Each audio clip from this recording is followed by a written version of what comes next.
Good morning. അപ്പോൾ round of 32 എല്ലാ കളി കഴിഞ്ഞു. റൗണ്ട് ഓഫ് 16ത്തെ 2 കളി കഴിഞ്ഞു. ഇപ്പോൾ ഇതുവരെ ടീം അടുത്ത റൗണ്ടിലേക്ക് ക്വാളിഫൈ ചെയ്ത ടീമുകളൊന്നും അത്ര ഡോമിനേറ്റ് ആയിട്ടല്ല ക്വാളിഫൈ ചെയ്തിട്ടുള്ളത്, ഇൻക്ലൂഡിങ് ഫ്രാൻസ് എന്ന അഗെയിൻസ്റ്റ് പരഗ്വേ നന്നായിട്ട് സഫർ ചെയ്യണമുണ്ട് അവരെ ഡിഫൻസ് ലൈനെ ബ്രേക്ക് ചെയ്യാൻ വേണ്ടിയിട്ട്. പിന്നെ ഡൂ ഇറങ്ങിയിട്ട് അയാളുടെ ഒരു പിൻ മാജിക്കിലാണ് ഒരു പെനാൽറ്റി നേടിയെടുത്തിട്ട് എംബാപ്പെ സ്കോർ ചെയ്യുന്നത്. എന്തായാലും ഈ വേൾഡ് കപ്പിൽ അങ്ങനെ പെർഫെക്റ്റ് ആയിട്ടുള്ള ഒറ്റ ടീമില്ല എന്നാണ് ഇത്ര മത്സരങ്ങളുണ്ട് എനിക്ക് മനസ്സിലായത്. What A tournament. എന്തായാലും വേൾഡ് കപ്പിന് ഇതുകൊണ്ടൊക്കെയാണ് അൺപ്രഡിക്റ്റബിൾ ആക്കുന്നത്. വേൾഡ് കപ്പ് എന്താണ് അൺപ്രഡിക്റ്റബിൾ ആകുന്ന സാധ്യത എന്ന് വെച്ചാൽ, ക്ലബ്ബ് പോലെ ഒരിക്കലുള്ള ഒരു ഫുട്ബോളല്ല ഒരിക്കലും ഒരു ഇൻ്റർനാഷണൽ ടൂർണമെൻറ്റ്. കാരണം ക്ലബിന് കിട്ടണ അത്രയ്ക്കും റിസോഴ്സൊന്നും ഒരു വമ്പൻ ടീമിനും ഇവിടെ കിട്ടാൻ പോകുന്നില്ല. നമുക്ക് ഒരു നല്ല പൈസ കഴിവുള്ള അല്ലെങ്കിൽ നല്ലൊരു ക്ലബിന്, അല്ലെങ്കിൽ നല്ല സ്കോട്ടിംഗ് സിസ്റ്റമുള്ള ക്ലബിന്, നല്ല ഡാറ്റ കിട്ടുന്ന ക്ലബിന് ഇവർക്കൊക്കെ എല്ലാ പൊസിഷനിലേക്കും ആ ഡാറ്റ വെച്ചിട്ട് കറക്റ്റ് പൊസിഷൻ ഫില്ല് ചെയ്യാൻ പറ്റും. പക്ഷേ ക്ലബിനെ സംബന്ധിച്ചോളം അവർക്ക് കിട്ടുന്ന ലിമിറ്റഡ് റിസോഴ്സസ് വേണം നല്ലൊരു ഫുട്ബോൾ കളിക്കാനുള്ള ഒരു ടീമിനെ ഉണ്ടാക്കിയെടുക്കാൻ വേണ്ടിയിട്ട്. അതുകൊണ്ട് തന്നെ സകല ടീമുകൾക്കും അതിൻ്റേതായ ന്യൂനതകളും പോരായ്മകളും അവർക്ക് കാണാൻ പറ്റും.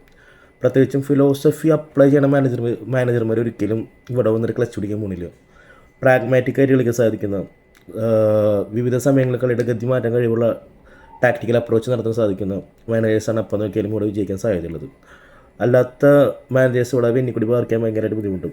പ്രത്യേകിച്ചും ആൻസിലോട്ടി എടുത്ത് ഒരു പ്രസ് കോൺഫറൻസിൽ പറയുന്നുണ്ട് എന്തുകൊണ്ടാണ് ഇൻ്റർനാഷണൽ ഫുട്ബോൾ ഇങ്ങനെ വ്യത്യസ്തപ്പെട്ടെടുക്കുന്ന എൻ്റെ ഒരു കമൻറ്റ് തന്നെയായിരുന്നു. ഈ ടൂർണമെൻറ്റ് അല്ലെങ്കിൽ ഈ ഇൻ്റർനാഷണൽ ഫുട്ബോൾ കളിക്കുന്ന ഒറ്റ ടീമും അത്ര പെർഫെക്റ്റ് ആയിട്ടുള്ള ടീമല്ല.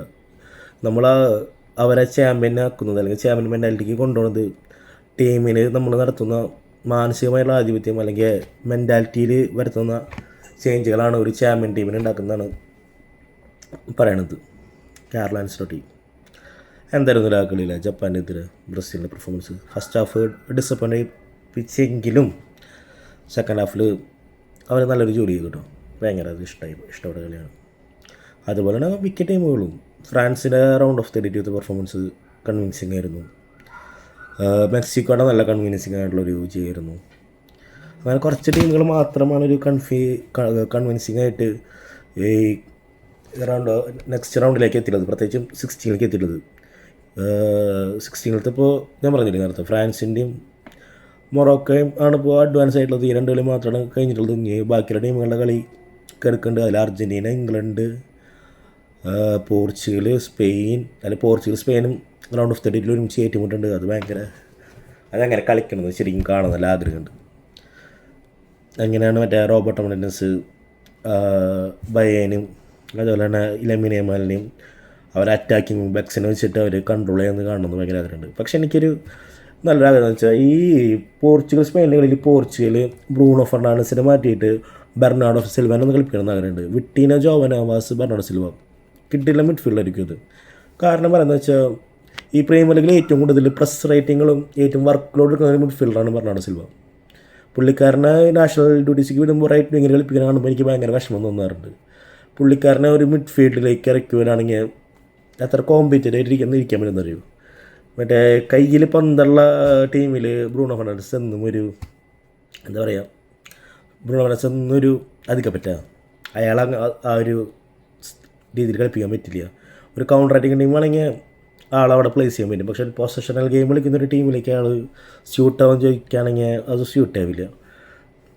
അപ്പോൾ ആ കളിയാണ് ഞാൻ മോസ്റ്റ് എക്സൈറ്റഡ് ആയിട്ട് കാത്തിരിക്കുന്നത്. അതുപോലെ തന്നെ മെക്സിക്കോ ഇംഗ്ലണ്ട് കളി, അതും ഒരു കിടലങ്ങളായിരിക്കും. ഈ കളി ചിലപ്പോൾ ഇംഗ്ലണ്ടിന് ജയിക്കാൻ സാധിക്കുകയാണെങ്കിൽ ഒരു ടൂർണമെൻറ്റ് ഫേവറേറ്റ്സിലേക്ക് അവർക്ക് നീങ്ങാൻ പറ്റും. കാരണം ഇത്രത്തോളം ഡിഫിക്കൽട്ട് കണ്ടീഷനിൽ റൗണ്ട് ഓഫ് 16 കളിക്കാൻ പോകുന്ന ടീമുണ്ടെന്ന് എനിക്ക് തോന്നുന്നില്ല.